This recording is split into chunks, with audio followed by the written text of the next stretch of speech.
السلام عليكم ورحمة الله وبركاته.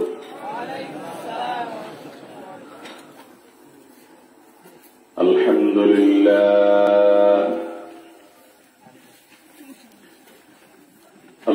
لله نحمده ونستعينه ونستغفره ونؤمن به ونتوكل عليه ونعوذ بالله من شرور أنفسنا ومن سيئات أعمالنا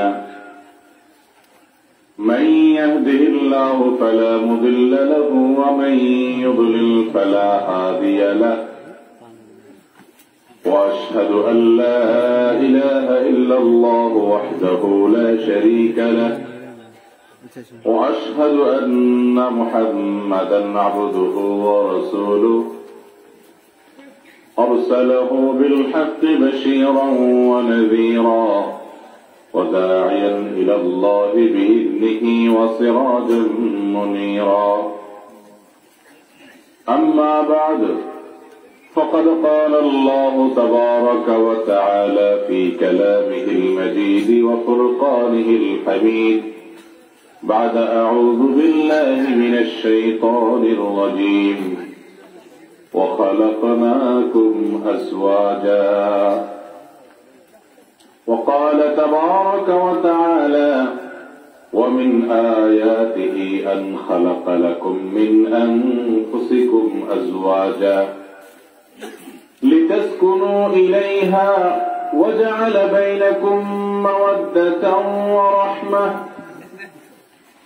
وقال النبي صلى الله عليه وسلم فاستوصوا بالنساء خيرا وقال عليه الصلاة والسلام أيما امرأة سألت زوجها طلاقا من غير بأس فحرام عليها رائحة الجنة. ঐতিহ্যবাহী কক্সবাজার জেলার নোয়াখালী পাড়া বারবাকিয়া পেকুয়া এই গ্রামে আজকে আয়োজিত তাফসীর কোরআন মাহফিলের সম্মানিত সভাপতি, উপস্থিত উলামায়ে কেরাম এবং আমার সম্মানিত মুরব্বীরা ও দিন দরদি প্রাণপ্রিয় ভাই ও বোনেরা, আল্লাহ রাব্বুল আলামিন আমাদেরকে কোরআন এবং হাদিসের কথা শোনার জন্য দ্বীনের মজলিসে একত্রিত হওয়ার তৌফিক দিয়েছেন এমন একটা সময়, যে সময় মানুষ শুধু দুনিয়ার পেছনে হন্যে হয়ে ঘুরে বেড়ায়, দুনিয়ার একটু লাভের জন্য মানুষ পাগলের মতো হয়ে যায়। এরকম কঠিন ফিতনা সংকুল একটা সময়ে কোরআন এবং হাদিসের কথা শোনার জন্য যে মালিক আমাদেরকে একত্রিত হওয়ার তৌফিক দিয়েছে, সে মালিকের কাছে শুকরিয়া জানাই, আলহামদুলিল্লাহ। আল্লাহ রাব্বুল আলামিনের শুকরিয়া এবং কৃতজ্ঞতা জ্ঞাপন করলে আল্লাহ তার নিয়ামত বাড়ায় দেন। দুনিয়াতে আমরা যতদিন আছি, দুনিয়ার নিয়ামতের মর্ম, দুনিয়ার নিয়ামতের মূল্য, এর কদর আমরা জানি, কিন্তু এই যে দ্বীনি মজলিসে আসছেন, কথাবার্তা শুনছেন, আমল করার নিয়ত করছেন, আমল করার চেষ্টা করছেন, এই কাজগুলোর মাধ্যমে আখিরাতে চোখটা যখন বন্ধ হয়ে যাবে, দুনিয়ার সমস্ত কিছু যখন বন্ধ হয়ে যাবে আপনার জন্য, তখন অনন্ত অসীম কালের যে যাত্রা, সেই যাত্রায় একমাত্র কাজে আসবে এই নেকামলগুলো। এই সমস্ত নেকামল যে যত বেশি করে রাখতে পারে, তার আখিরাত তত সুখময় হবে, স্বাচ্ছন্দ্যময় হবে। আল্লাহ রাব্বুল আলামিন দুনিয়ার এই চাকচিক্যে, দুনিয়ার এই মোহনীয়, লোভনীয় নানা আকর্ষণ, নানা সম্পদের হাতছানি, এগুলোতে বোধ হয়ে যারা আখিরাতকে ভুলে যায়, সেরকম গাফেল মানুষের কাতারে যেন আমরা না পড়ি। আল্লাহর জিকির এবং স্মরণ করতে করতে দুনিয়ার জীবন যেন পার করতে পারি। আল্লাহ রাব্বুল আলামিন আমাদের সবাইকে সেই তৌফিক দান করুন, আমিন।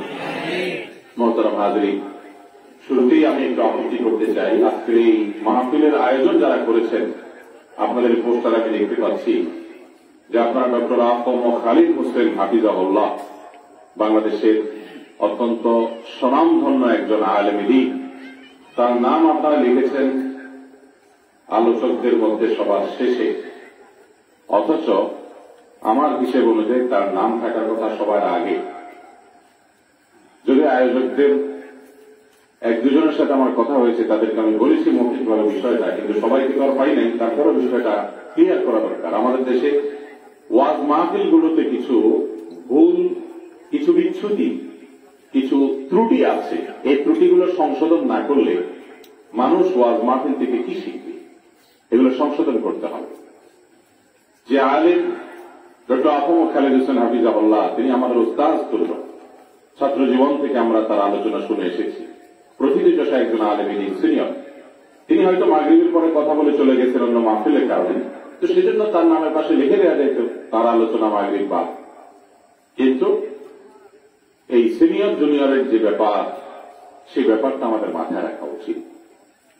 খুব পরিচিত হয়ে গেলে কেউ তাদেরকে একেবারে প্রথিতযশা আহলে ইলম ওলামায়ে কেরামের উপরে প্রাধান্য দিয়ে দেওয়া, এটা উচিত না। কর্তৃপক্ষ এগুলো খেয়াল করবেন। অনেক সময় দেখা যায় বক্তাদের নাম ঘোষণার সময় এত টাইটেল, এত পদবি বলা হয়, এগুলো দৃষ্টিকটু। হাদিস এগুলো নিষেধ। সামনে প্রশংসা করাটা এমনি নিষিদ্ধ, এরপরে আবার যা না তার 3 গুণ বাড়ায় আপনি বললেন। অনেক পোস্টারে দেখা যায় 2 লাইন 2.5 লাইন পর্যন্ত শুধু বক্তার পদ আর টাইটেল লিখতে থাকে, আছে না নেই? আর যে বেচারা ঘোষক নামের ঘোষণা দেয়, উনি তো মাইক পাইছে আর পাবে, বক্তার প্রশংসা করতে করতে করতে করতে করতে তারা আকাশের উপরে উঠায় দেয়। ওয়াজ মাহফিল থেকে মানুষ শিখবে সঠিক কোনটা আর বেঠিক কোনটা। সেই মাহফিলের মঞ্চেই যদি বেঠিক কাজ হয়, তাহলে মানুষ শিখবে করতে। এই জন্য আল্লাহর ওয়াস্তে ওয়াজ মাহফিলের আয়োজন যে সমস্ত ভাইরা করেন, আপনারা এগুলো খেয়াল রাখবেন। কোন বক্তার নামের আগে পরে অত্যুক্তি এবং বাড়াবাড়িমূলক কোন শব্দ ব্যবহার করবেন, এগুলো দৃষ্টিকটু, এগুলো হাদিসে নিষেধ, এগুলো মুদাহারার মধ্যে পড়ে, এগুলো মানুষের অবৈধ এবং নিষিদ্ধ প্রশংসার মধ্যে পড়ে। আর এমন এমন শব্দ বলে, আলেম কুলের শিরোমণি, আলেম কুলের শিরোমণি, হ্যাঁ, কামেলে মোকাম্মল, এই শব্দগুলো কোন অবস্থাতেই শরঈ মানদণ্ডে ব্যবহার করা যায় না। সেখানে জুনিয়র তরুণ কোন আলেম একটু পরিচিত হয়ে গেলেই তাদের নামের আগে আমরা আল্লামা, তো এখন বাংলাদেশের সবচেয়ে সস্তা টাইটেল, এখন ঘরে ঘরে আল্লামা। অথচ আল্লামা বলে কাকে? এলেমের মহাসমুদ্র, অনেক বড় আলিম, এরকম আলেম দেশের মধ্যে বাছা 2-4 জন আছে। এইরকম পর্যায়ে কোরআন এবং হাদিস সম্পর্কে অগাধ নলেজ, যার এলেমের গভীরতা খুঁজে পাওয়া কঠিন হয় সাধারণ মানুষের জন্য, সাধারণ আলেমদের জন্য, এই মাপের মানুষকে আল্লামা বলা যায়। মহাজ্ঞানী, অনেক আলেম। এখন সুন্দর করে সুদ দিয়ে ওয়াজ করতে পারলে, বড় বক্তা হতে পারলে, পরিচিত মানুষ হতে পারলেই তার নামে শুরুতে আল্লামা লাগায় দেয়। তো মাহফিল কর্তৃপক্ষের এগুলো দায়িত্বের মধ্যে পড়ে, তারা এগুলো করবেন না। আল্লাহর রাস্তায় মনে থাকবে তো ইনশাআল্লাহ। আল্লাহ তাআলা আমাদেরকে আমল করার তৌফিক দান করুন। মোহতারাম হাজরিন, আজকে যে বিষয়ে আমি আলোচনা করতে চাই, সেই বিষয়টা হল তালাক। তালাকের বিষয়ে কথা বলতে চাই। আপনারা অনেকে মনে করবেন যে নেগেটিভ বিষয়ের কথা বলবেন কেন, বিয়ের কথা বলেন, তালাকের কথা কেন বলবেন? দেখেন, তালাকের বিষয়ে যে আলোচনা আমরা আজকে করতে চাই, আমি মনে করি যারা বিবাহ শাদী করেছেন এটা তাদেরও শোনা দরকার। আর যারা আমার যুবক ভাইয়েরা আছেন, এখনো বিয়ে করেন নাই, সামনে একসময় বিয়ে করবেন ইনশাআল্লাহ, এটা তাদেরও শোনা দরকার। কেন শোনা দরকার জানেন? এর কারণ হল, বাংলাদেশে দিন যত যাচ্ছে, বিবাহ বিচ্ছেদ এবং তালাকের পরিমাণ তত দ্রুত গতিতে বাড়তেছে। বিভিন্ন পত্রপত্রিকার রিপোর্ট বলছে যে প্রতি বছর আগের বছরের তুলনায় তালাকের হার তর করে বেড়ে যাচ্ছে, সংসারগুলো ভেঙে খান হয়ে যাচ্ছে। কোন কোন পত্রিকা বলছে যে ঢাকায় প্রতিদিন 37টা, কোন কোন পত্রিকা বলছে 39টা তালাক হতো। এটা অনেক আর আগের রিপোর্ট। আর যে পরিমাণ তালাক হয়, যে পরিমাণ বিবাহ ভাঙে, সংসার ভেঙে খান হয়, সেগুলো 75% নাকি আবার মহিলাদের দ্বারা ঘটে। অর্থাৎ স্ত্রী পক্ষ থেকে তালাকের উদ্যোগ নেওয়া হয়, আবেদন করা হয়। এই রেশিওর দিকে তাকালে বোঝা যায় আমাদের সমাজে তালাক কত ভয়াবহ আকার ধারণ করেছে। এখন কোনো বলিবনা হয় না, চুলের থেকে নুন ঘষলেই বউ বাপের বাড়ির দিকে দৌড় দেয়, স্বামীও কথায় কথায় তালাকের কথা বলে। আছে না নাই? মুহতারাম হাজরিন, আল্লাহ রাব্বুল আলামিন কোরআনে হাকিমে বলেছেন, ওয়া খালাকনাকুম আজওয়াজা, নারী এবং পুরুষ, স্বামী এবং স্ত্রী, এভাবে আল্লাহ রাব্বুল আলামিন আমাদেরকে জোড়ায় জোড়ায় সৃষ্টি করেছেন, জোড়ায় জোড়ায় সৃষ্টি করেছেন। আল্লাহ চান মানুষ বৈবাহিক সম্পর্কের মাধ্যমে, বৈধ সম্পর্কের মাধ্যমে তারা নারী পুরুষ স্বামী স্ত্রী একে অন্যের সাথে মিলে মিশে থাকুক। কারণ আল্লাহ রাব্বুল আলামিন তার নিদর্শন, তার কুদরতের স্বাক্ষর এবং প্রমাণ হিসেবে উল্লেখ করতে গিয়ে সূরা নিসার মধ্যে বলেছেন, ওয়া জাআলা বাইনাকুম মাওয়াদ্দাতান ওয়া রাহমা। আল্লাহ রাব্বুল আলামিনের বিশেষ কুদরত, বিশেষ নিদর্শন হলো আল্লাহ রাব্বুল আলামিন তোমাদেরকে স্বামী স্ত্রী একে অন্যের সাথে বৈবাহিক সম্পর্কের মাধ্যমে এক অভূতপূর্ব, এক অকল্পনীয়, এক জান্নাতি, এক ধরনের বর্ণনাতীত ভালোবাসা এবং মহব্বত স্বামী স্ত্রী একে অন্যের প্রতি দিয়ে দিয়েছে। এটা আল্লাহ রাব্বুল আলামিনের দান। আল্লাহ রাব্বুল আলামিন চান যে একজন মুসলমান তিনি তার বৈবাহিক জীবনে তার জীবন সঙ্গীর সাথে মিলে মিশে ভালোবাসা বিনিময় করে তার ভুল ত্রুটিকে যথাসম্ভব মার্জনা করে ক্ষমা করে তার সাথে জীবন পার করবে। এটাই ইসলাম চায়। বিচ্ছেদ হয়ে যাক, তালাক হয়ে যাক এবং সম্পর্ক শেষ হয়ে যাক, এটা ইসলাম চায় না। শুধুমাত্র স্বামী স্ত্রী না, ভাইরা আমার, ইসলাম চায় আমরা সবাই মিলেমিশে থাকি, সবাই মিলেমিশে থাকি। আপনি দেখেন নবী করিম সাল্লাল্লাহু আলাইহি ওয়াসাল্লাম বলছেন, যে ব্যক্তির হাতের অনিষ্ট দ্বারায় প্রতিবেশীকে কষ্ট দেয় সে ঈমানদার হতে পারে না। প্রতিবেশীর প্রতি যাতে সুন্দর ব্যবহার করে মিলেমিশে থাকা হয় সে নির্দেশ দিয়ে দিয়েছে। আত্মীয় স্বজনের সাথে যেন সম্পর্ক রক্ষা করা হয়, সম্পর্ক যেন ছিন্ন না করা হয় সে নির্দেশ দিয়ে দিয়েছেন। বাবা মার প্রতি যেন সদাচরণ করা হয়, সম্পর্ক যেন ছিন্ন করা না হয় সে নির্দেশ দিয়েছেন। বাবা মাকে নির্দেশ দিয়েছেন সন্তানের সাথে যেন চিরতরে সম্পর্ক ছিন্ন যে করে অনেকে, তেজ্যপুত্র ইত্যাদি, এগুলো যেন না করা হয়, এগুলো জায়েজ না ইসলামে। এভাবে যাকে আপনি চিনেন, যাকে আপনি চিনেন না, সবাইকে সালাম দিতে বলা হয়েছে। হাসি মুখে মুস্কি হাসি দিয়ে মানুষদের সাক্ষাৎ করতে নবী করিম সাল্লাল্লাহু আলাইহি ওয়াসাল্লাম নির্দেশ করেছেন। এই সব হাদিসগুলো একত্র করলে দেখবেন ইসলাম চায়, আমাদের মালিক আল্লাহ তাআলা চান আমরা যেন একে অন্যের সাথে মিলেমিশে থাকি। আর স্বামী স্ত্রীর মধ্যে মিলমিশ এবং ভালোবাসা মহব্বত যত বেশি থাকবে, যত গাঢ় হবে, আল্লাহ রাব্বুল আলামিনের কাছে তারা তত বড় মুত্তাকি হিসাবে বিবেচিত থাকবে। যদি তাদের ইসলামের অন্যান্য যে গুরুত্বপূর্ণ বিষয় আছে, ইমানটা বিশুদ্ধ থাকে, ফরজ আমলগুলো করে হারাম থেকে বেঁচে থাকে, এগুলোর পর যদি স্বামী স্ত্রীর মধ্যে সম্পর্কটা খুব ভালো থাকে, বোঝাপড়াটা খুব ভালো থাকে, এক অন্যকে অনেক বেশি ভালোবাসে, তো আল্লাহ রাব্বুল আলামিনের কাছে তারা অনেক বেশি প্রিয় পাত্র হয়। এটাই হলো স্বামী স্ত্রীর ভালোবাসা সংক্রান্ত করেন সে সমস্ত নির্দেশনাগুলোর সার নির্যাস এবং খোলাস।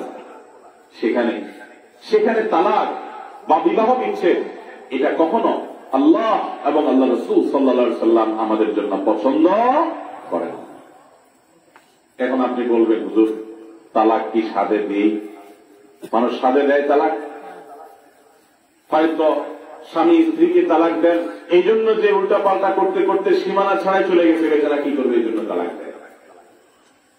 ভাইরা আমার, নবী করিম সাল্লাল্লাহু আলাইহি সাল্লাম এই সম্পর্কে বলেছেন, লা ইয়াফরুকু মুমিনুন মুমিনাতান, কোন ইমানদার পুরুষ কোন ইমানদার নারীকে খোঁচাবে না, তাকে যথাসম্ভব কষ্ট দিবে না। ছোটখাটো বিষয়ে ভুল হয়েছে বা কথা কাটাকাটি হয়েছে বা মতের অমিল হয়েছে, আরে স্বামী স্ত্রীর মধ্যে মতের অমিল হওয়া বোঝাপড়ার একটু বেশ কম হওয়া, মান অভিমান হওয়া, রাগারাগি হওয়া, এগুলো নতুন কিছু না।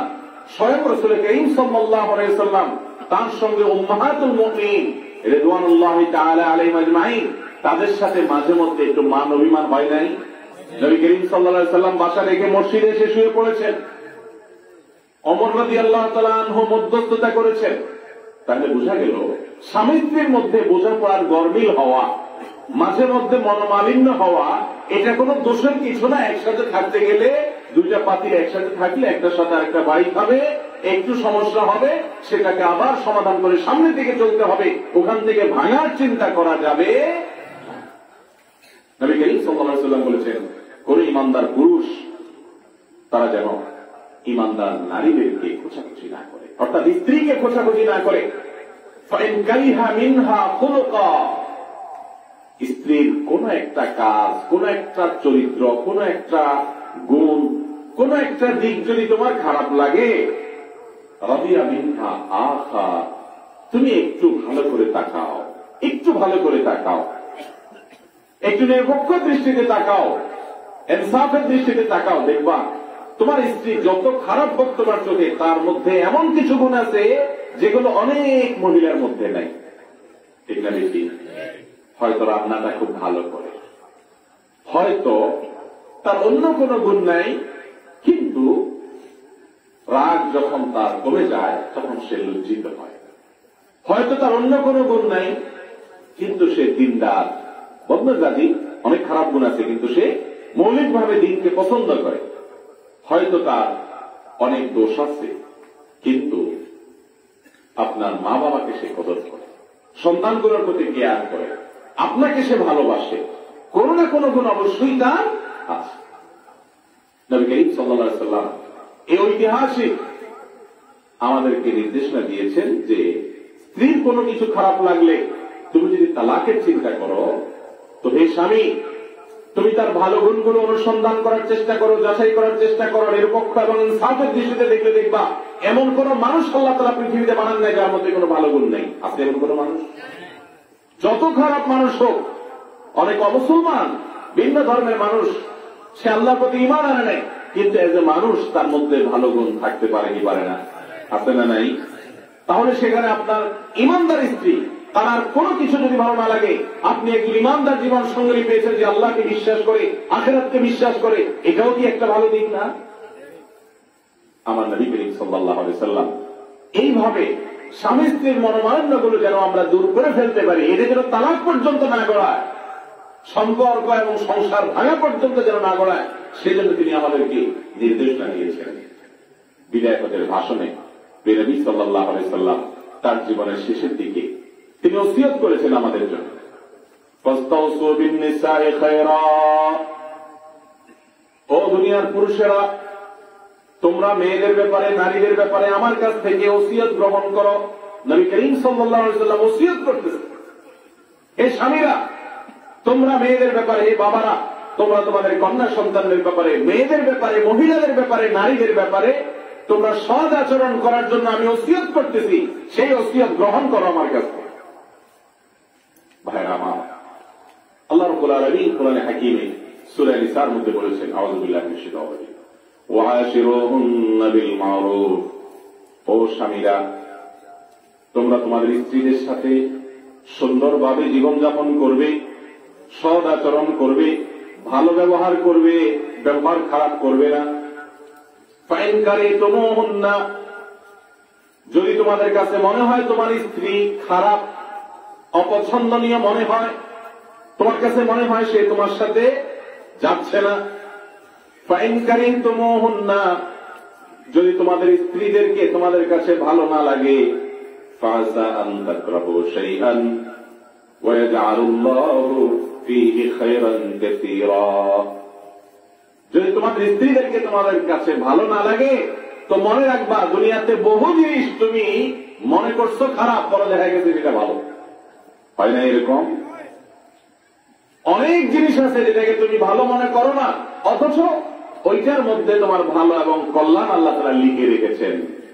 কত মানুষ আছে বউটার প্রতি তার অভিযোগের শেষ নাই, হ্যাঁ, অনেক নালিশ, অনেক অভিযোগ, এই সমস্যা সেই সমস্যা, দেখা গেল স্ত্রীটা হঠাৎ মারা গেছেন। এই ব্যক্তির যত রুজি রোজগার হইতো, ব্যবসা বাণিজ্যে বরকত হইতো, সব শেষ, থেমে গেছে। আছে না নাই? আল্লাহ রাব্বুল আলামিন অনেক ব্যক্তির পরিবারের অনেক সদস্য আছে, তাদের উসিলায়, তাদের মাধ্যমে পরিবারের কর্তাকে অনেক সময় রুজি দেন, রুটি দেন, ইনকাম দেন, উপার্জন দেন। তার জীবন সাথে সঙ্গী হিসাবে তার সাথে সময় কাটানোটাকে খারাপ মনে করতেছেন, হয়তো আল্লাহ রাব্বুল আলামিন সেখানেই কি রাখছেন, ভালো এবং মঙ্গল লিখে।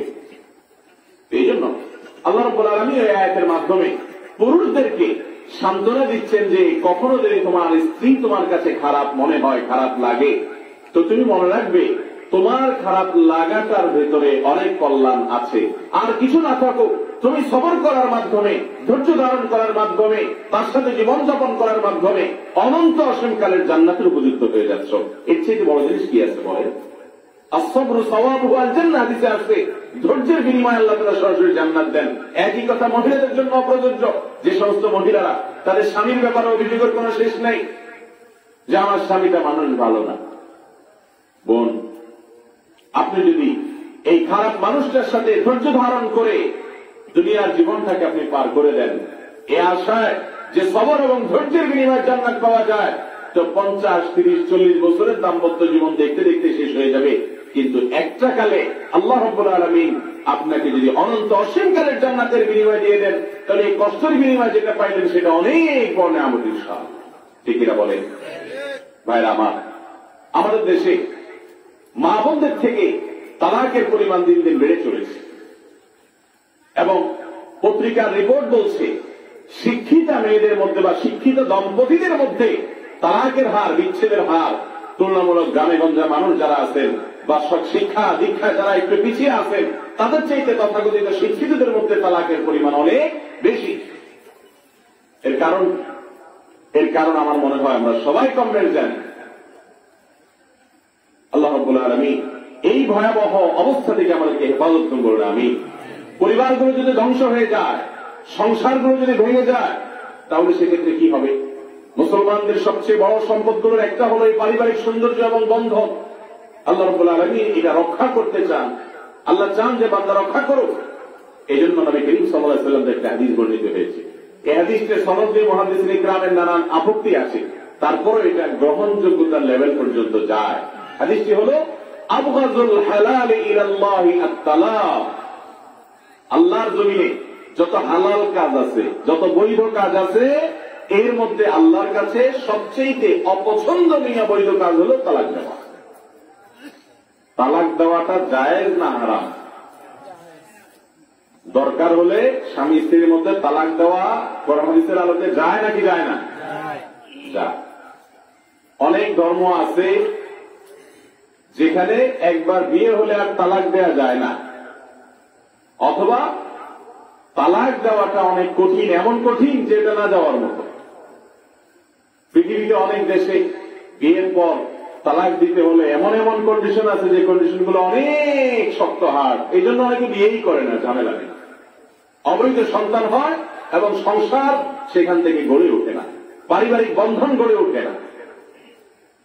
আর ইসলাম তালাককে বৈধ রেখেছে। কিন্তু নবী করিম সাল্লাল্লাহু আলাইহি ওয়াসাল্লামের হাদিস থেকে বোঝা যাচ্ছে আল্লাহর কাছে সবচাইতে অপছন্দনীয় হালাল কাজের মধ্যে একটা হলো কি? তালাক।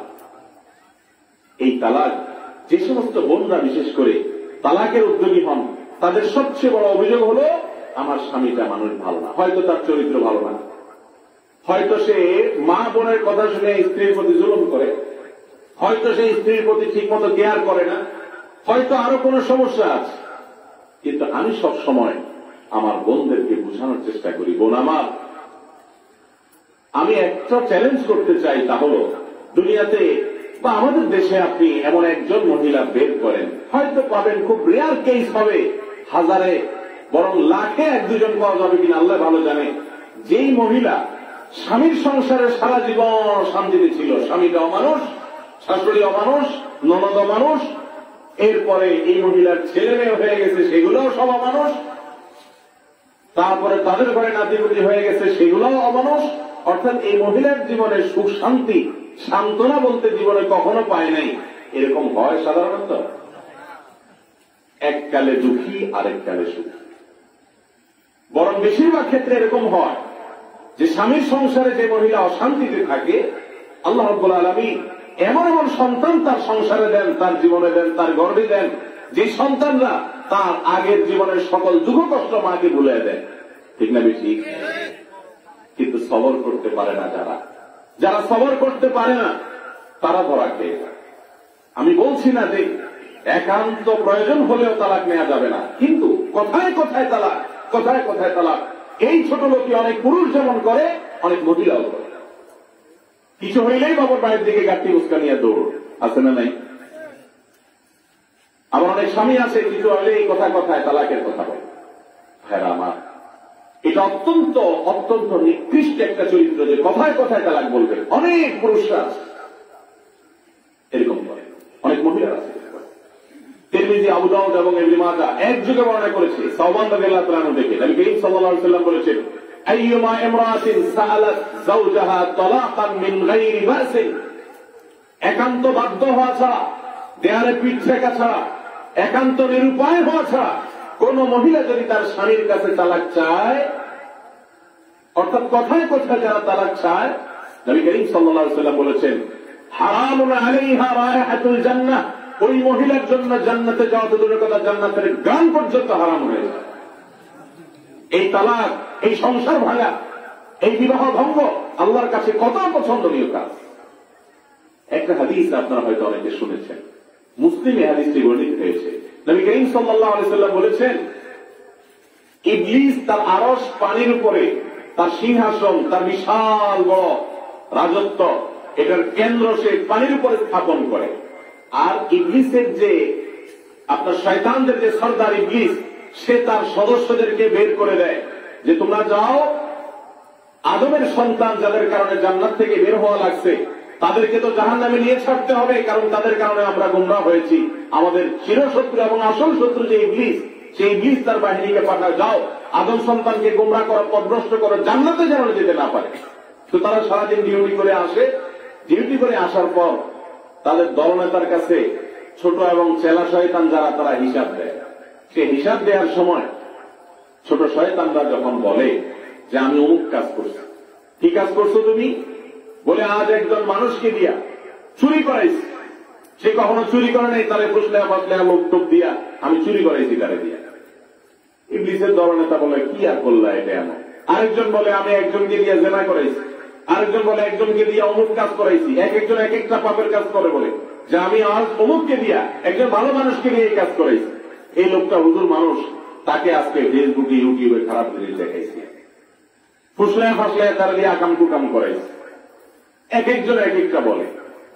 এরপরে একজন হঠাৎ করে বলে যে আমি একটা কাজ করছি, সেটা হলো একটা দম্পতি, একজন স্বামী এবং একজন স্ত্রীর মধ্যে ভালো সম্পর্ক ছিল, আমি তাদের মধ্যে কুমন্ত্রণা দিয়ে দিয়ে দিয়ে দিয়ে তাদের সংসারটাকে ভেঙে দিচ্ছি। ইবলিস তখন বলে তুমি কাজের কাজ করছো। তাকে সবচেয়ে বেশি বাহবা দেয় তাদের দলনেতা। এই হাদিস থেকে একেবারে দিনের আলোর মতো পরিষ্কার হয়ে যায়, স্বামী স্ত্রীর মধ্যে ঝগড়াঝাটি, স্বামী স্ত্রীর মধ্যে মনোমালিন্য, স্বামী স্ত্রীর মধ্যে আপনার যে দূরত্ব, এগুলোর কারণে যদি সংসার ভাঙার দিকে চলে যায়, তালাকের দিকে চলে যায়, যদি বিচ্ছেদের দিকে চলে যায়, তাহলে শয়তান এত খুশি হয়, তাহলে আল্লাহ রাব্বুল আলামিন এই কাজটি কত বেশি নারাজ হয়। ঠিক না বেশি? অথচ কিছু হলেই আজকাল আমরা তালাকের দিকে দৌড়াই, কিছু হলেই আমরা তালাকের দিকে দৌড়াই। ভাইরা আমার, আল্লাহ রাব্বুল আলামিন কোরআনে কারীমে দুইজন খারাপ নারীর দৃষ্টান্ত উল্লেখ করেছেন আর দুইজন ভালো নারীর দৃষ্টান্ত উল্লেখ করেছেন। আপনার স্বামী, আপনার স্ত্রী, আপনার জীবন সঙ্গী যদি কোন হারাম সম্পর্কে কারোর সাথে জড়িত থাকে, তো আপনি তাকে বুঝায়া সৎ পথে আনার চেষ্টা করবেন। যদি না পারেন, তারপরেও যদি তার সাথে সংসার করেন, আল্লাহর কাছে এর জন্য আপনার জবাবদিহি করতে হবে। আপনি গুনাহগার হবেন না, আপনি চেষ্টা করেছেন। যদি সেটা কোনোভাবেই সহনীয় পর্যায়ে না থাকে, তাকে সংশোধন করা না যায়, তাহলে সেক্ষেত্রে তালাকের দিকে যাবেন। তার আগে অনেকগুলো স্টেপ আছে, অনেকগুলো পদক্ষেপ আছে। তালাক কখন দেওয়া যায়? কোরআন এবং হাদিস ঘাটলে আমরা দেখি তালাক এটা দেয়া যায়, কিন্তু আল্লাহ তাআলা খুব খুব অপছন্দ করেন, ডাইরেক্ট হারাম করেন নাই এমন কাজ, এই কাজটা যাতে কম হয় এবং বুঝে শুনে হয়, এটা যেন ঠান্ডা মাথায় হয়, এটা যেন ভুল ভাবে না হয়, এই জন্য তালাকের জন্য অনেকগুলো স্টেপ এবং পদক্ষেপ আছে, অনেকগুলো স্তর আছে। 1 নম্বরের স্তর হলো কি? 1 নম্বরের স্তর হলো সূরা নিসার 34 নম্বর আয়াতে আল্লাহ তাআলা বলেছেন, যদি কারোর স্ত্রী এমন কোন কাজ করে, এমন কোন বিরক্ত করে যে তাকে সংশোধন করা দরকার, তাহলে 1 নম্বরের কাজ হলো তাকে নসিহত করতে হবে, বুঝাইতে হবে। আমি একটা কথা প্রায় সময় বলি, স্বামী এবং স্ত্রী এই দুজনের মধ্যে যে সম্পর্ক থাকে, যে ভালোবাসা থাকে, আল্লাহ নিজে যেখানে বলেছেন যে আলা বাইনাকুম মাওয়াদ্দাতুন ওয়া রাহমা, স্বামী স্ত্রীর মধ্যে আল্লাহ তাআলা ভালোবাসার সমৃদ্ধি সৃষ্টি করে দেন নিজে। সেই স্বামী স্ত্রী একে অন্যকে যদি ভালোবাসা দিয়া, মায়া দিয়া, মমতা দিয়া, একে অন্যকে যদি স্নেহ দিয়া, আবদার করে, একে অন্যের কাছ থেকে কোন আর্গুমেন্ট করে, দুনিয়াতে অন্য কারো কাছ থেকে যেটা আদায় করা সম্ভব নয়, একজন স্বামী তার স্ত্রী থেকে, একজন স্ত্রী তার স্বামী থেকে সেটা আদায় করা তুলনামূলক বেশি সম্ভব। একান্ত 2-4টা অমানুষ থাকে, সেগুলোর কথা ভিন্ন করা, ঠিক না বেশি? অতএব যদি স্ত্রী বিপদে চলে যায়, তাহলে স্বামীকে আল্লাহ বলেছেন নসিহত করতে। আল্লাহ বলেছেন ওয়াল্লাতী তাখাফুনা নুশুযাহুন্না ফা'iযুহুন্না ওয়াহজুরুহুন্না ফিল মাদাজি', তোমাদের স্ত্রীরা যদি তোমাদের অবাধ্য হয়ে যাচ্ছে এরকম দেখো, প্রথম তাকে উপদেশ করো, বুঝাও যে কাজগুলোর পরিণাম আসলে ভালো হয়। ইবলিস স্ত্রীকে এসে বলে, আরে তোমার মতো মেয়ে কত যোগ্য যোগ্য ছেলে পাইতা, কি একটা ছেলে ধরাই দিলে তোমার মা বাপে বা তোমার কপালে এসে পড়লো, এটা সংসার থেকে বাইর হও, দুনিয়াটা কত বড় দেখো, অমুক মহিলা তার স্বামীর সাথে কত সুখে আছে। এগুলো স্ত্রীকে শয়তান ফুসলায়। আবার যে স্ত্রী, যে দম্পতিকে শয়তান দেখায় যে তারা অনেক সুখে আছে, ওই মহিলাকেও যায় দেখার শয়তান ফুসলায় যে আরে তুমি কি আরব, ওই যে আরেকটা ফুসলাইতে যে করে ওইটার কথা দেখায় বলে যে সেটা কত সুখে আছে, ঠিক না বেশি? একইভাবে স্বামীকেও ফুসলায় যে তোমার জীবনে কত ভালো যোগ্য মহিলা পাই, কত যোগ্য স্ত্রী পাই, কি একটা তোমার কপালে যোগ্য। এইভাবে শয়তান স্বামী স্ত্রীর মধ্যে সম্পর্ক নষ্ট করার জন্য চেষ্টা করে, কারণ শয়তানের সারাদিনের সবচেয়ে বড় অর্জন হল স্বামী স্ত্রীর মধ্যকার সম্পর্ক নষ্ট করতে। ভাইরা আমার, এই জন্য অনেক মানুষ আছে নামাজে কালামে অগ্রসর, ওয়াজ শুনতে কোনো অসুবিধা নেই, কোরআন তেলাওয়াত করে, দান দক্ষিণা করে, অনেক ভালো ভালো কাজ করে, কিন্তু স্ত্রীর সাথে তার সম্পর্ক খারাপ, স্ত্রীর সাথে সে খারাপ আচরণ করে। অনেক মহিলা আছে ইবাদত বন্দেগী অনেক বেশি করে, কিন্তু স্বামীর সাথে সম্পর্ক ভালো নাই। আল্লাহর এক নেককার বান্দা কোন এক আলেমে দ্বীনের কাছে, কোন এক শাইখের কাছে এক মহিলা এসে প্রশ্ন করলেন যে উস্তাদ, আমি কোন ইবাদতের মজা পাই না, স্বাদ পাই না, আমাকে একটু নসিহত করেন, পথ দেখান, কিভাবে আমি ইবাদতের স্বাদ পাবো। অনেক নফল রোজা রাখি, অনেক নফল নামাজ পড়ি, তাহাজ্জুদ পড়ি, দান সদকা করি, দোয়া করি, রোজাদারি করার চেষ্টা করি, তেলাওয়াত করি, জিকির আজকার করি, কিন্তু ইবাদতের স্বাদ পাই না। তখন সে আল্লাহর নেককার বান্দা বললেন, তোমার স্বামীর সাথে তোমার সম্পর্কটা কেমন? মহিলা বলে, হুজুর আমি জিজ্ঞেস করলাম আপনাকে ইবাদতের স্বাদ পাই না কেন, আপনি বলেন স্বামীর সাথে সম্পর্ক কেমন? ওইটা তো আরেক বিষয়, আগে আমার এটার জবাব দেন। তখন সে আলেম বললেন, মারে নবী করিম সাল্লাল্লাহু আলাইহি ওয়াসাল্লামের হাদিস থেকে বোঝা যায়, হাদিসের ভাষণের মধ্যে আমার মনে আসছে, কিন্তু হাদিসে আমি লিখেছি যে কোন মহিলা যখন তার স্বামীর অবাধ্য হয়, স্বামীর কথা শুনে না, তেড়ামি করতে থাকে, বেয়াদবি করতে থাকে, অভিভাবক হিসাবে তাকে স্বীকৃতি দেয় না, আল্লাহ রাব্বুল আলামিন তার ইবাদতের স্বাদ তুলে নেন, ইবাদতের স্বাদ সে পায়। সাঈদ ইবনে মুসাইয়্যিব রাহিমাহুল্লাহ একজন বিখ্যাত তাবেঈ সালাফ, তিনি বলেছেন, তার স্ত্রী বলেছেন, হিলিয়াতুল আউলিয়াতে ঘটনাটি আসছে, তিনি বলেছেন, তোমরা তোমাদের রাজা বাদশাদেরকে যেরকম ইজ্জত করো, সম্মান করো, আমরা আমাদের স্বামীদেরকে সেরকম ইজ্জত সম্মান করি। আজ গোটা দুনিয়াতে নারী মুক্তির আন্দোলনের নামে মুখরোচক স্লোগানের আড়ালে আমাদের মায়েদেরকে উস্কে দিয়ে, বোনদেরকে উস্কে দিয়ে স্বামীদের সাথে সম্পর্ক নষ্ট করে দেওয়া হচ্ছে এবং স্বামীদের থেকে তাদেরকে আলাদা করা হচ্ছে, তাদেরকে ভুল বোঝানো হচ্ছে, স্বাধীনতার নাম দিয়া এমন পথে নিয়ে যাওয়া হচ্ছে, ওই পথে যাওয়ার পরে ওই বোন ঠিকই টের পায় যে তিনি কি শান্তিতে ছিলেন আর কোথায় তিনি এসেছেন। কথায় আছে, শিয়াল মুরগির স্বাধীনতা চায়, শিয়াল মুরগির স্বাধীনতা চায়। এই সমস্ত তথাকথিত নারীবাদীরা, তাদের কাছে কোন নারী কোন স্ত্রী তার স্বামীর সেবা করলে সেটা হয়ে যায় দাসত্ব। আবার ওই নারী যখন অফিসে বস এবং বহু কয়েকজন বসকে খুশি করার জন্য চা বানিয়ে বানিয়ে খাওয়ান, তখন সেটা হয়ে যায় স্বাধীনতা। স্বামী তাকে বানায় খাওয়াইলে দাসত্ব হয়ে যায়, আর অফিসে কাস্টমারদের মনোরঞ্জন করার জন্য সেজে গুজে তাদেরকে চা খাওয়ালে, পরিবেশন করলে, তাদেরকে আকৃষ্ট করা, সন্তুষ্ট করার চেষ্টা করলে সেটা নাকি স্বাধীনতা হয়। আমাদের মা বোনদেরকে বিভ্রান্তির পথে নিয়ে যাওয়া হয়, কারণ ইবলীসের সবচেয়ে বড় মিশনগুলোর মধ্যে থেকে একটা এটা। অতএব আমাদের মা বোনরা যেন এই সমস্ত পাতা ফাঁদে পা না দেন। এক্ষেত্রে আমাদের পুরুষদেরও দায় আছে। স্বামী যদি তার স্ত্রীকে প্রকৃত ভালোবাসা দেন, তার অধিকারগুলো আদায় করেন, কোরআন এবং হাদিস যেভাবে সুসম্পর্ক বজায় রাখতে বলেছে সেভাবে রাখেন, তাহলে কোন মহিলা সাধারণত একান্ত দুশ্চরিত্রা না হলে তিনি স্বামীর সংসারের বাইরে সুখ তালাশ করার কথা না। আল্লাহ তাআলা আমাদের সবাইকে বুঝার তৌফিক দান করুন। তো যে কথা বলছিলাম, স্বামী স্ত্রীর মধ্যে যখন বোঝাপড়ার গরমিল হবে, নম্বর কাজ হলো উপদেশ দিতে থাকো, উপদেশ দাও, বুঝাও, নসিহত করো, ভালো মন্দ বুঝাও, এবং সে বোঝানোটা যদি হয় মহব্বতের সাথে, ভালোবাসার সাথে, আবদারের সাথে, একজন অভিভাবকের মতো আন্তরিকতার সাথে, তাহলে সেটাতে কাজ হওয়ার কথা। যদি তাতে কাজ না হয়, ওয়াহজুরুহুন্না ফিল মাদাজি, অভিমান করে বিছানা পৃথক করো, আরেকটু শুয়ে থাকো, বাসা আসিও না, কয়দিন রাগ করো।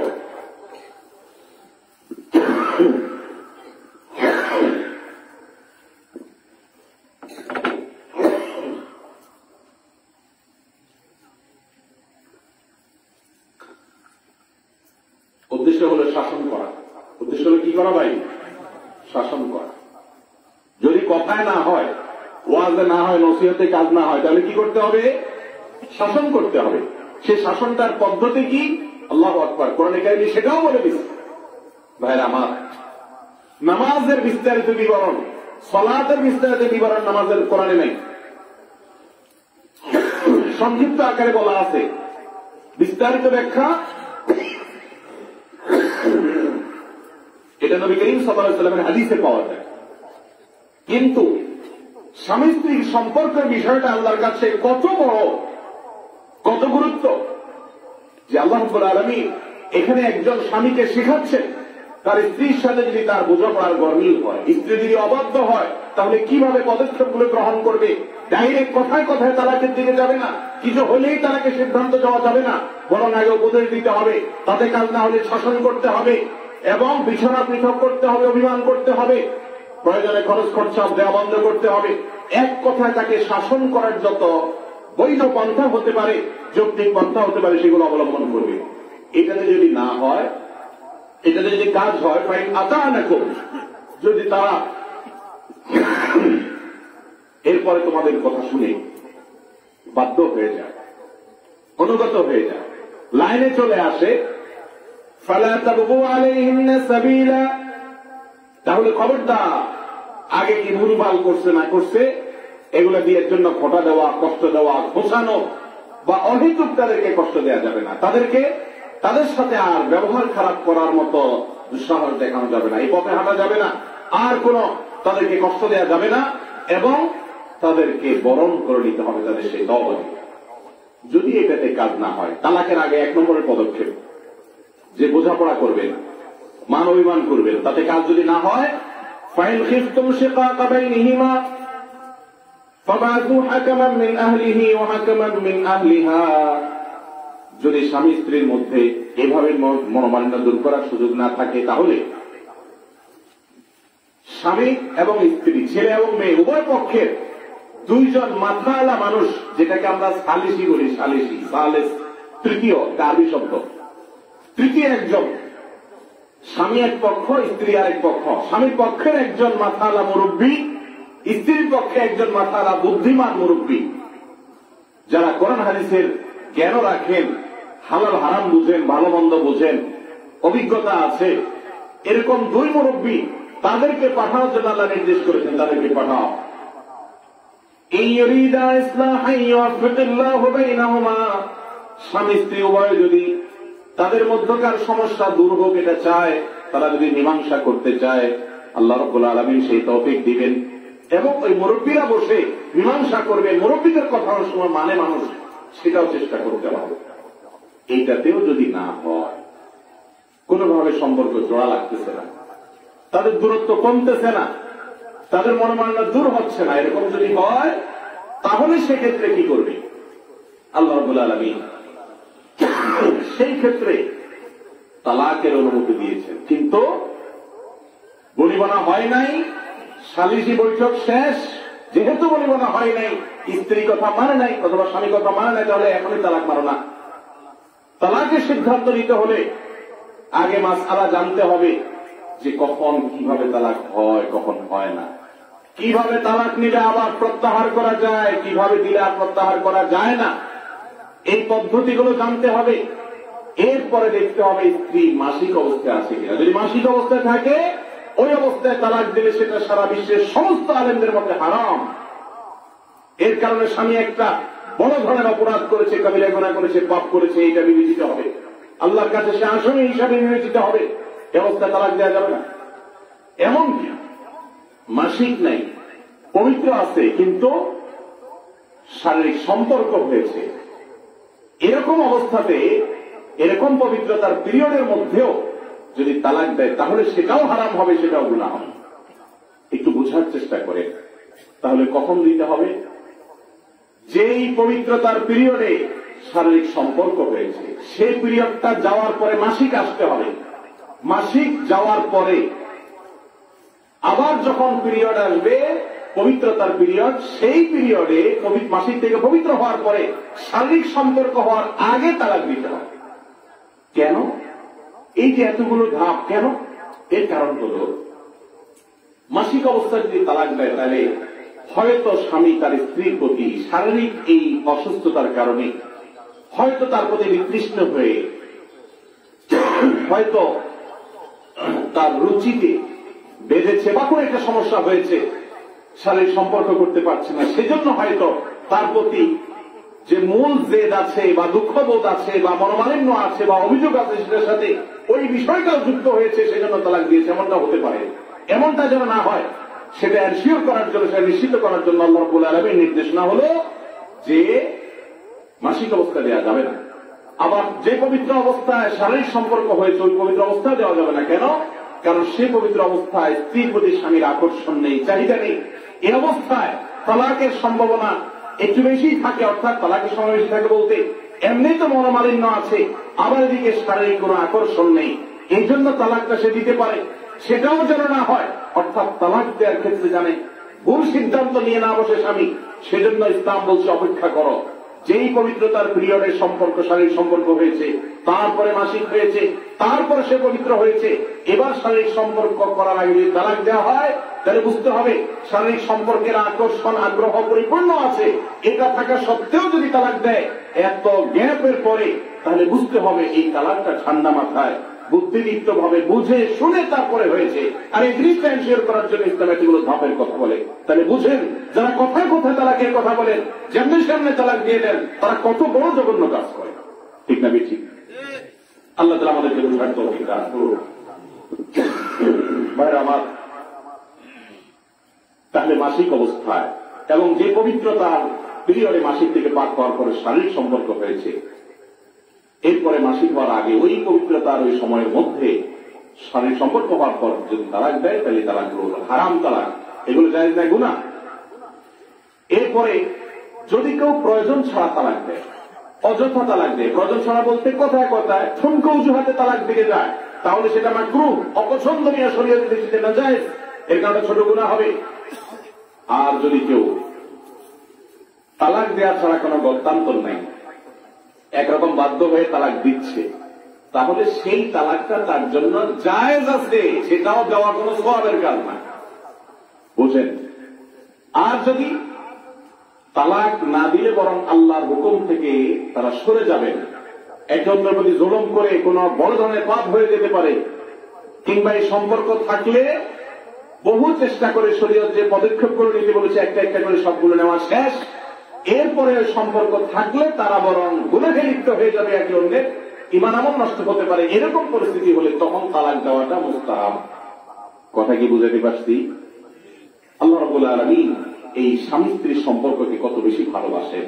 ভাইরা আমার, অনেক ভাই বোনরা আছে, আমাদের অনেক ভাই বোনরা আছেন যারা নামাজ রোজা করেন, সালাত সিয়াম করেন, ইবাদত বন্দেগী করেন, অনেক কিছু করেন, কিন্তু তাদের দাম্পত্য জীবনে স্বামী স্ত্রী একে অন্যের সাথে বোঝাপড়াটা ভালো নাই। ভাই রে, বন্ধুরে আমার, যদি আল্লাহর জন্য একটু সবর করেন, একটু ছাড় দেন, একটু যদি আপনি ধৈর্য ধারণ করেন, আপনার জীবন সঙ্গী ত্রুটিটা দেখার পর তার ভালো গুণগুলো আবিষ্কার করার চেষ্টা করেন, শয়তান বেজ্জত হবে, লাঞ্ছিত হবে, আর শাহজমের মালিক খুশি হবে, আপনি জান্নাতের পথে এগিয়ে যাবেন, অগ্রসর হয়ে যাবেন। মনে রাখবেন, শয়তান অনেক আমলকে আপনার কাছে আকর্ষণীয় করে তুলে ধরে, যাতে করে তার চাইতে গুরুত্বপূর্ণ আমলটা আপনার কাছে তুচ্ছ মনে হয়। শয়তানকে সুযোগ দেবেন না, এবং নিজেদের মধ্যকার যে সমস্ত বোঝাপড়ার গরমিল আছে সেগুলোকে খুব দ্রুত নিষ্পত্তি করে আল্লাহকে সন্তুষ্ট করে নেবেন, আল্লাহকে খুশি করে নেবেন। স্বামী স্ত্রীর মধ্যে কোন এক সালাফ বলেছেন যে দুনিয়াতে ওই ব্যক্তি ক্ষমা চাইতে হয় দোষ করা ছাড়াও যে ব্যক্তি হয় স্বামী। অর্থাৎ স্বামী হলেন এমন ব্যক্তি যে দোষ করে না, তারপরেও ক্ষমা চাওয়া লাগে। হয়তো স্ত্রী একটু বুঝে কমতি আছে তার মধ্যে, তারপরেও মাপ চাইতে হয়। আমি আমার ব্যক্তিগত জীবনের কথা অনেক সময় শেয়ার করি শিক্ষার জন্য, যে স্বামী স্ত্রীর সাথে আমি নিজে দেখেছি আমার পরিবারে, আমার নিজেরও আলহামদুলিল্লাহ এটা চর্চা করার চেষ্টা হয়, যে কোনো কারণে যদি মনোমালিন্য হয় তো চেষ্টা থাকে যে আমি আগে দিয়ে মাপ চাও। এতে কখনো মানুষ ছোট হয় না। অনেক স্বামী আছে তেয়ারি করে বসে থাকে, আমি না স্বামী, আল্লাহর পরে কাউকে শ্রদ্ধা করা গেলে আমাকে করা যায়, আমার পাওয়ার, তাহলে আমি কেন মাপ চাবো? ওই মহিলা এসে মাপ চায়, আছে না এরকম? এরা আল্লাহর প্রিয় মানুষ হয় না।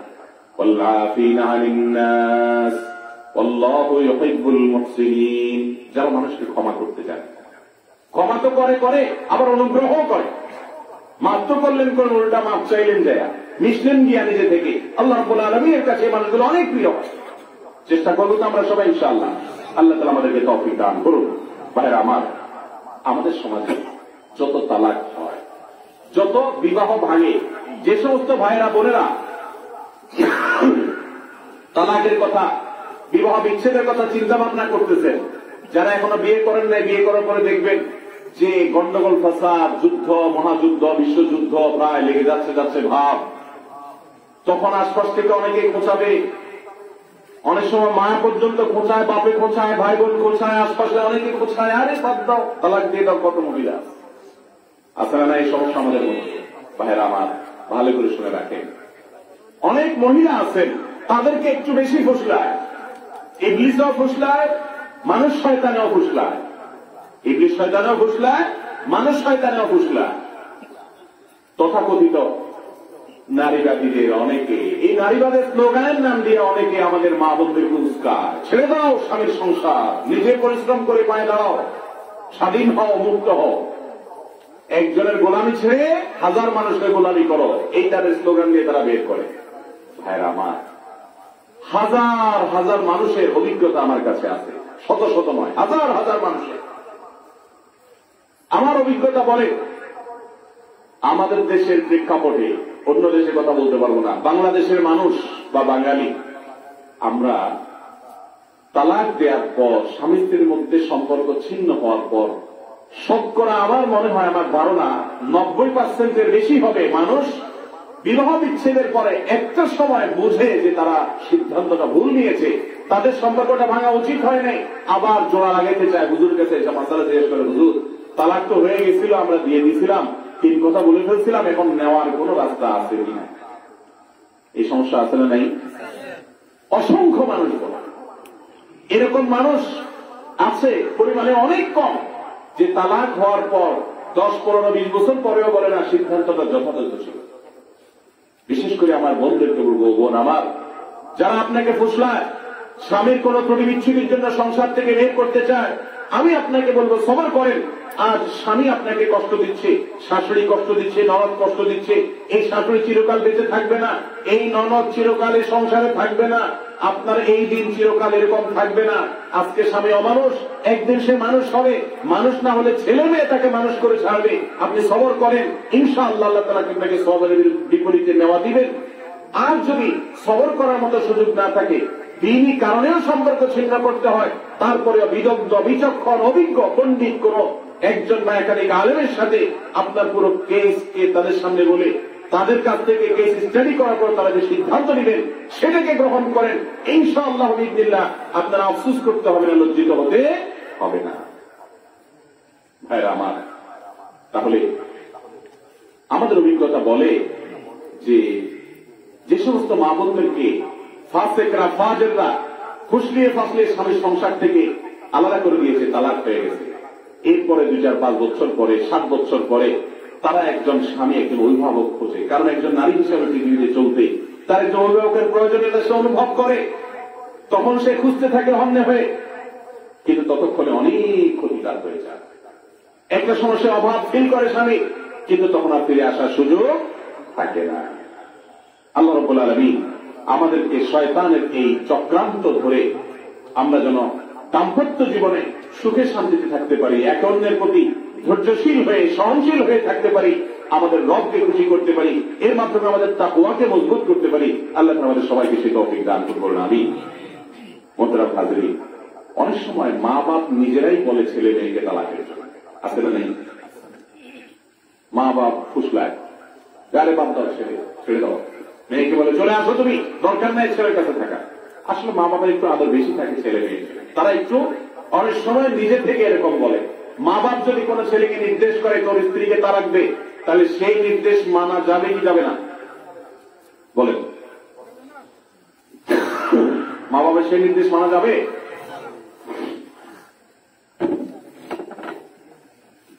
যাবে না, না যাবে? কোনটা মত আপনাদের? যাবে না।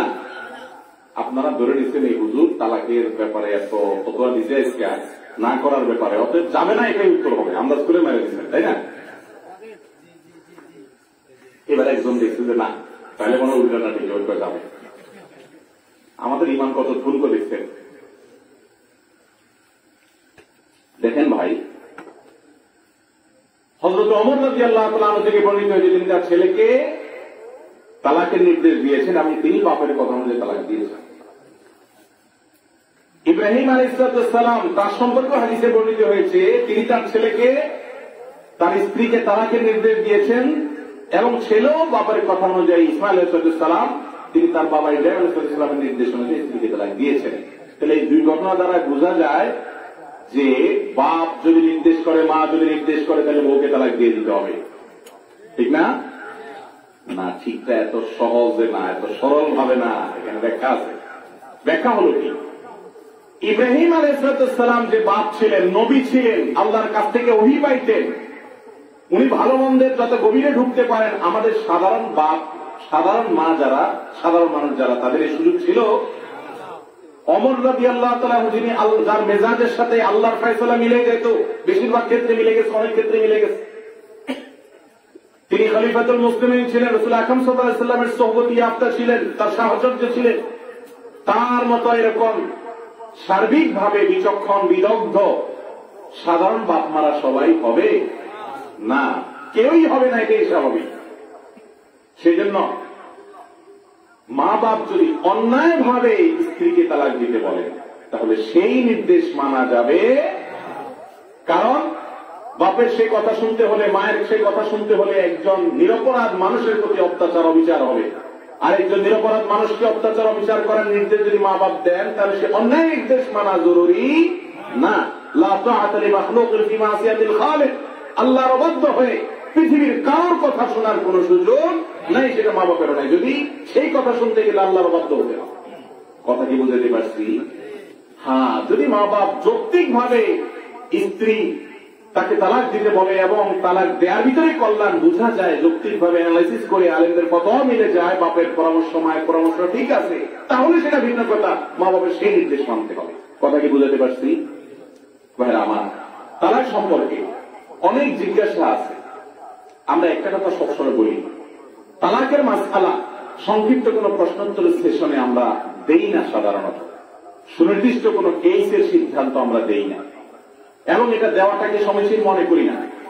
তালাকের সুনির্দিষ্ট মাসআলা জানতে হলে বিভিন্ন দারুল ইফতা আছে, বড় বড় মুফতি সাহেবরা আছেন, তাদের কাছে গিয়ে বিস্তারিত বিবরণ লিখিত ভাবে হলে ভালো হয়, আর না হলে মৌখিক ভাবে বললেও সব বলার পর তিনি আবার পাল্টা প্রশ্ন করে কোন তথ্য জানার দরকার নেই, সবগুলো জানবেন, তারপরে ফয়সালায় আসবেন। সংক্ষিপ্ত ভাবে আপনি কোন আলেমের কাছ থেকে এই প্রশ্ন জিজ্ঞেস করবেন তালাকের, এর পেছনে অন্য কোন আপনার ফাঁকফোকর থেকে যাবে, তখন মাসআলা সঠিক আসবে না। এই জন্য আমরা কোন ইন্ডিভিজুয়াল কেসের সিদ্ধান্ত আমাদের আজকের আলোচনা থেকে যেন কেউ না নেন, সে পরামর্শ দিব।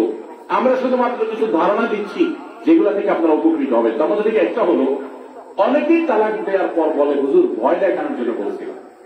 আসলে নেই, এগুলো যারা হুজুর আছেন, আলেম মুফতি সাহেব, তারা জানেন, এই অভিজ্ঞতা ইমাম সাহেবদের বেশি, যে আয়েশা বলে হুজুর আমি তো দিচ্ছি ঠিক আছে, কিন্তু আমি তো আসলে সত্যি সত্যি দেই, এটা দিছি হলে তাকে ভয় দেখানোর জন্য। আছে না ভাইরা আমার? তালাক এটা এমন একটা ডেঞ্জারাস বিষয়, এমন একটা ভয়াবহ বিষয়, এটা দিয়ে ভয় দেখানো যায় না, এটা ভয় দেখানোর জিনিস না। আপনি ভয় দেখানোর জন্য হাজারো জিনিস আছে, সেগুলো ব্যবহার করেন, কিন্তু তালাক দিব, তালাক দিয়া তারপরে বলবেন ভয় দেখাইছি, এটা দিয়ে ভয় দেখালে হবে না। তালাক এত ডেঞ্জারাস বিষয়, এত ভয়াবহ বিষয়, বিশেষ করে যুবক যারা বিবাহ করবেন, যারা বিবাহিত আছেন, শুনে রাখেন, খবরদার। গরিবনা হচ্ছে না, যদি দু চারটা গায়ে হাত দেনও সেটারও সমাধান আছে, কিন্তু তালাক দিয়ে ফেলেছেন, এটার সমাধান নবী করিম সাল্লাল্লাহু আলাইহি ওয়াসাল্লাম বলেছেন, সালাসুন জিদ্দুহুন্না জিদ্দুন ওয়া হাযলুহুন্না জিদ্দুন। তিনটা কাজ এমন আছে যে কাজগুলো সিরিয়াসলি করলে যা হবে, হেসে হেসে মজা করতে করতে দুষ্টামি করে করলেও তা হবে, অর্থাৎ ঘটে যাবে, ওইটা ঠেকানো যাবে না। আপনি তালাক দিয়ে এসে বলবেন হুজুর আমি তো রাগের মাথায় দিয়েছিলাম, মাথাটা ঠিক ছিল। তো আমি বলবো আরে আফসোস করতে পারবো, কিন্তু তাই বলে আপনার সাথে আপনার স্ত্রীর জোড়া দেওয়ার ক্ষমতা আমার থাকবে না যদি তালাক হয়ে যায়। কথা কি বুঝাতে পারছি? প্রায় শতকরা 99% মানুষ এইসব বলে যে হুজুর রাগের মাথায় দিয়ে দিচ্ছি, মাথাটা গরম হয়ে গেছে, নিজের ঠিক রাখতে পারেন, তালাক দিয়ে ফেলছে। আমি তাদেরকে বলি ভাই রে, আপনি রাগের মাথায় একটা ধারালো ছুরি নিয়ে একজনের পেটে ঢুকাই দিলেন, বুকে ঢুকাই দিলেন, ঢুকাই দিয়ে এরপরে আইসা বলতেছেন ভাই আমি যে আসলে তাকে মারতে চাই না, রাগের মাথায় মাথাটা গরম হয়ে গেছে তাই ঢুকাই দিচ্ছি। আপনি এটা বললে কি ওই মানুষটা জিন্দা হয়ে যাবে? মরা মানুষ জিন্দা হবে? যে মরার সে ঠিকই মরে যাবে। এখন আপনি আফসোস করতে পারেন, কিন্তু আর তাকে জীবিত করতে পারবেন না। তালাকটা ঠিক একই রকম, আপনি তালাক দিয়ে ফেলেছেন, এখন বলতেছেন হুজুর রাগের মাথায় দিয়েছে, কোন লাভ নেই। আল্লাহর ওয়াস্তে রাগের মাথায় অন্য যা করেন না করেন, তালাক দিবেন বা তালাক দিয়েছেন এই কথা বলবেন না, তালাকের কথা মুখে আনবেন না।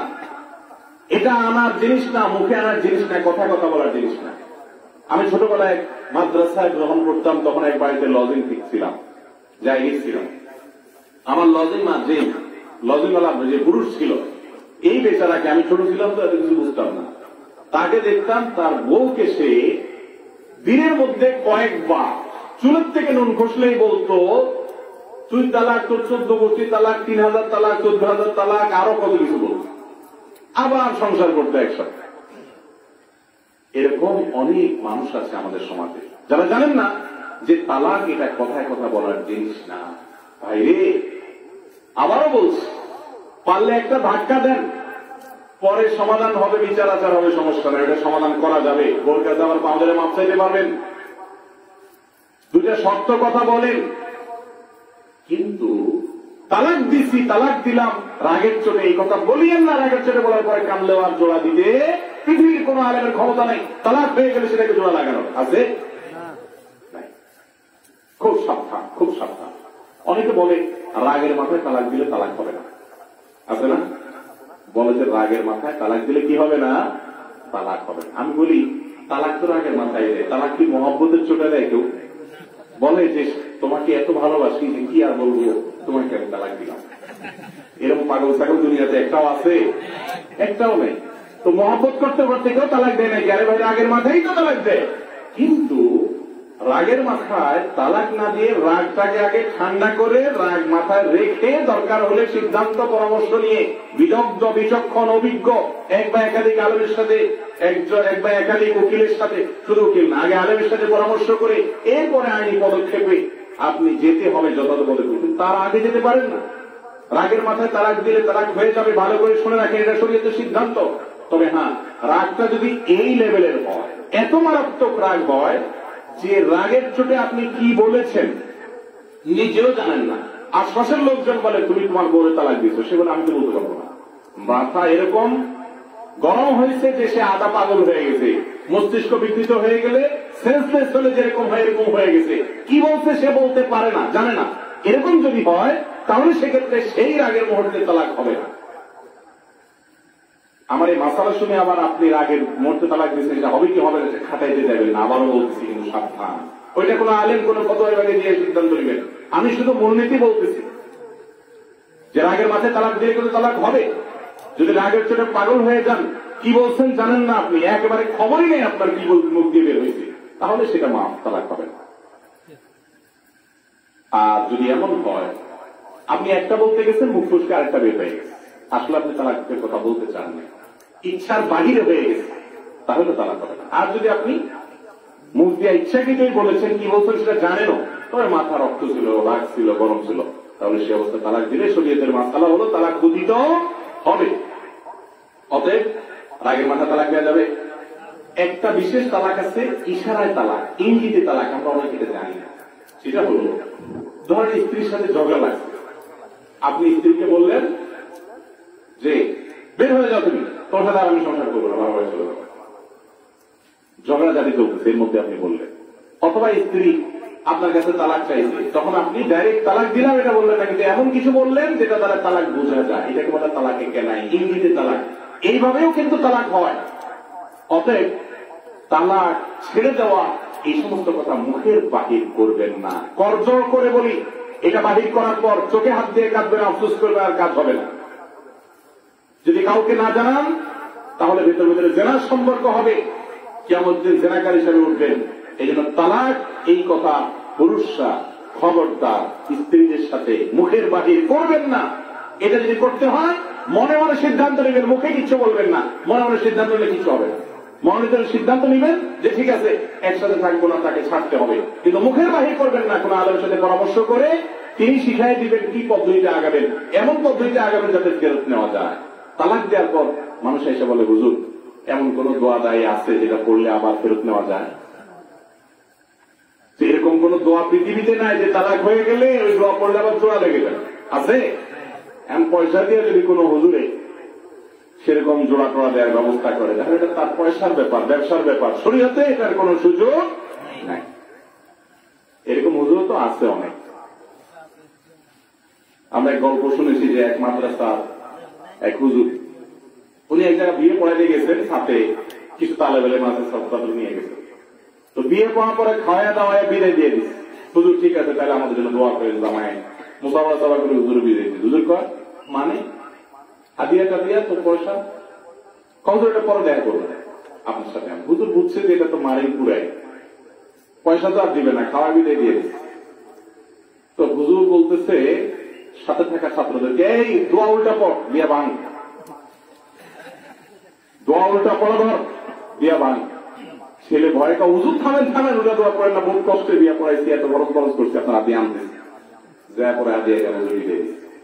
এরকম হুজুরও হয়তো আছে। তালাক হয়ে গেলে কোন হুজুরের বাপের ক্ষমতা নেই, সারা দুনিয়ার সমস্ত হুজুরের একসাথ হয়ে গেলে শরীয়ত অনুযায়ী তালাক হয়ে গেছে, এবং তালাক যদি আর ফেরতযোগ্য তালাক না হয় তাহলে একে মুগাল্লাজা যদি হয়ে যায়, বিচ্ছেদ হওয়ার মতো তালাক হয়ে যায়, তো আপনাদের মধ্যে আবার জোড়া লাগানোর ক্ষমতা হুজুরের খুব দিন। এই জন্য পরামর্শ করতে হবে, হ্যাঁ ওই তালাক দিবেন যে তালাক দেওয়ার পরে ফেরত নেওয়া যায়, সেটা কোন তালাক আলেমরা আপনাকে বলবে। আমি আজকে শুধু মৌলিকভাবে বলে রাখি, সিস্টেমটা হলো এই যে তোমাকে এক তালাক দিলাম। কয় তালাক দিলাম? এক তালাক। সেটাও ওই যে তালাকের শর্তগুলো মেনে কখন দেওয়া যায় কখন দেওয়া যায় না সেভাবে এক তালাক বলবেন, একের বেশি না। আমাদের দেশে যখন মাথা রক্ত গরম হয়, পুরুষের মাথা যখন গরম হয়, হট হয়, তখন কিসের এক তালাক? হাজার হাজার তালাক দেয়, 7 তালাক, 14 তালাক, কয়েকশো তালাক, কয়েক হাজার তালাক করে তালাক, 14 বলতে তালাক। এরম না বলে এগুলো সব মূর্খ, অপরাধী, পাপিষ্ঠ, গুনাহগার। ভাইরা আমার, এক এর বেশি তালাক বলা যাবে না।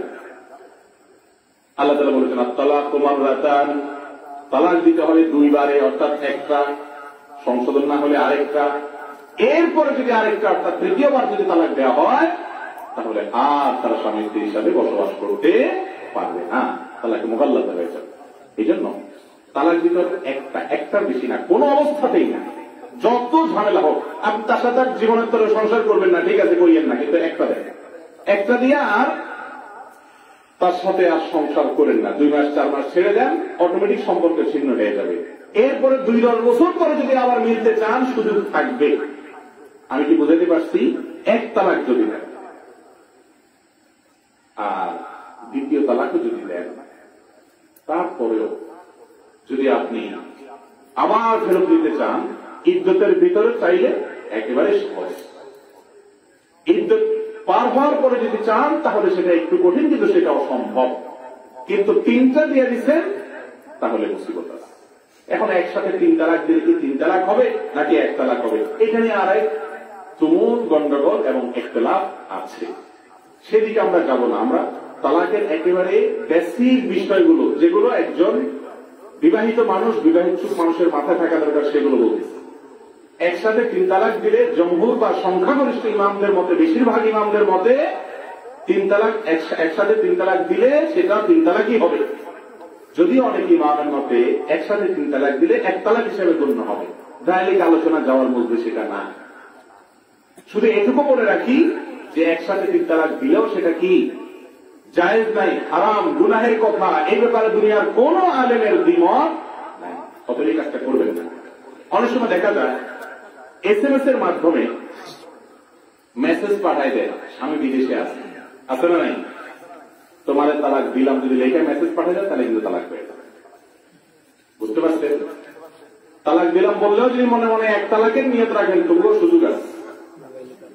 অনেক সময় ফোনে কথা কাটাকাটি চোটে আপনার স্বামী তার স্ত্রীকে তালাকের কথা বলে, ওইদিকে বইয়ে তালাকের কথা শুনে আগে লাইন কেটে দেয়। লাভ নাই। স্বামী যদি মুখ দিয়ে বাইর করে বলে ফেলে তালাক দিলাম, আর স্ত্রী যদি নাও শুনে তারপরে তালাক হয়ে, কথা কি বলতে পারছি? অনেক সময় দেখা যায় স্বামী তার স্ত্রীকে বলে অমুক কাজ করলে তুমি তালাক, বাপের বাড়ি গেছো তো তালাক, শ্বশুরবাড়ির সাথে তো গন্ডগোল লাগছে, তো ছোট লোক বলে দিছে বাপের বাড়ি গেলে তালাক, তোমার গন্ডগোল লাগছে তোমার শ্বশুরবাড়ির সাথে, এই জন্য বেচারি তার বাপ মা ছেড়ে দিবে, তার ভাই বোন ছেড়ে দিবে। এটা কোন মূর্খতা, কোন বর্বরতা, কোন অসভ্যতা? তোমার শ্বশুরবাড়ির সাথে গন্ডগোল লাগছে, তুমি যাইও না, অভিমান করো, কিন্তু তাকে তার মা বাপ থেকে আত্মীয় থেকে দূরে রাখার অধিকার তোমাকে দেওয়া হয়। কিন্তু স্বামী এরকম করে কি করে না?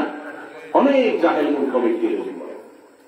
এরকম যদি করে যে অমুক জায়গায় গেলে তুমি তালাক হয়ে যাবে, আর সেখানে স্ত্রী যায় ঠিক তালাক হয়ে যাবে। এক্ষেত্রেও বলতেছি ইন্ডিভিজুয়াল কোন কেস, সুনির্দিষ্ট কোন কেসের সমাধান এখান থেকে নেবেন না, শুধু মূলনীতিটা আমি জানা রাখছি। আল্লাহ তাআলা আমাদেরকে হেদায়েত দান করুন এবং বুঝার তৌফিক দান করুন। ভাইরা আমার, তাহলে তালাকের ক্ষেত্রে আমাদের সাবধান থাকতে হবে, দায়িত্বশীল থাকতে হবে। মা বোনরাও কথায় কথা তালাক চাইবেন না, বাবার বাড়ি যাওয়ার কথা বলবেন না, ছেলেরাও কথায় কথায় তালাক দেওয়ার কথা বলবেন না। মনে থাকবে তো ইনশাআল্লাহ? যারা বিবাহ করবেন প্রতিজ্ঞা করেন আজকে খবরদার আর যা বলেন তালাক মুখ দিয়ে বাইর করবেন না, করবেন না তো ইনশাআল্লাহ? আর যারা বিয়ে করে ফেলেছেন তারাও এখন নিয়ত করেন যে যাই হোক না হোক এটা বলবেন না। দেখেন, মেয়েদের মনটা অনেক বেশি ভেঙে যায় যখন স্বামীরা এই কথা বলে। আপনার দোস্তের সাথে আপনার গন্ডগোল লাগছে, গন্ডগোল লাগার পরে আপনি নিয়ে আসেন পিস্তল নিয়ে তাক করতে, গুলি করতে। আপনার মতো অমানুষ দোস্ত দুনিয়াতে আর আছে? দোস্ত গন্ডগোল ফাসাদ হইতে পারে, মারামারিও হইতে পারে, অভিমান হইতে পারে, অনেক কিছু হইতে পারে, তাহলে আপনি খুন করতে ধরবেন? ঠিক একইভাবে কোন স্বামী কথা কাটাকাটি হয়েছে, বুঝে কষ্ট হয়েছে, আর স্ত্রীকে তালাকের কথা বলছে, তালাকের ভয় দিচ্ছে, এটাও এরকম অমানুষ। বিশেষ করে তালাক যদি দিয়ে দেয় কথায় কথা, হ্যাঁ ভবিষ্যতে তালাক দেবো এরকম যদি বলে, দেবো, দেয় নাই এখনো, দিলাম এটা না বলে, তাহলে আবার তালাক হয় না। তালাকের বিস্তারিত মাসআলা অনেক সূক্ষ্ম এবং অনেক দীর্ঘ আলোচনা সাপেক্ষ। এগুলো ওলামাদের কাছ থেকে আমরা জেনে নিব ইনশাআল্লাহ, প্রত্যেকটা কেসকে আলাদা আলাদা করে। তবে আমরা স্বামী স্ত্রী মিলেমিশে থাকবো, আমাদের মধ্যে যাতে অমিল না হয়, শয়তান যেন খুশি না হয়, রহমান যেন খুশি থাকে, সেজন্য আমরা স্বামী স্ত্রী মিলেমিশে থাকবো। যত নিজের চাহিদার ঘাটতি হোক অভাব হোক, চেষ্টা করবো মিলেমিশে থাকার। চেষ্টা করবো তো ইনশাআল্লাহ। আল্লাহ তাআলা আমাদেরকে আমাদের দাম্পত্য জীবনে যেন আমরা সুখী হতে পারি, সেইভাবে আমাদের সংসারগুলোকে সাজানোর তৌফিক দান করুন। আমরা যেন দাম্পত্য জীবনে এক অন্যের সাথে সবর করে থাকতে পারি। বিবাহ বিচ্ছেদের যে একটা ভয়াবহ মহড়া আমাদের সমাজে শুরু হয়েছে, এটা যদি এইভাবে চলতে থাকে সংসারগুলো শেষ হয়ে যাবে ভাইরে। বিশেষ করে যাদের বাচ্চা কাচ্চা হয়ে গেছে, তাদের দেখা যায় এরপরে বাচ্চা কাচ্চাগুলো পড়াশোনা হয় না, অমানুষ হয়, মায়ের স্নেহ নাই, বাবার স্নেহ নাই। তাদের দিকে তাকায় অন্তত মিলেমিশে থাকতে হবে। চেষ্টা করবো তো ইনশাআল্লাহ। আল্লাহ তাআলা আমাদের সবাইকে তৌফিক দান করুন। হাযা ওয়া সাল্লি ওয়া সাল্লিমু আলা নাবিয়িনা মুহাম্মদ ওয়া জাযাকুমুল্লাহু খায়রা। আসসালামু আলাইকুম ওয়া রাহমাতুল্লাহি ওয়া বারাকাতুহু।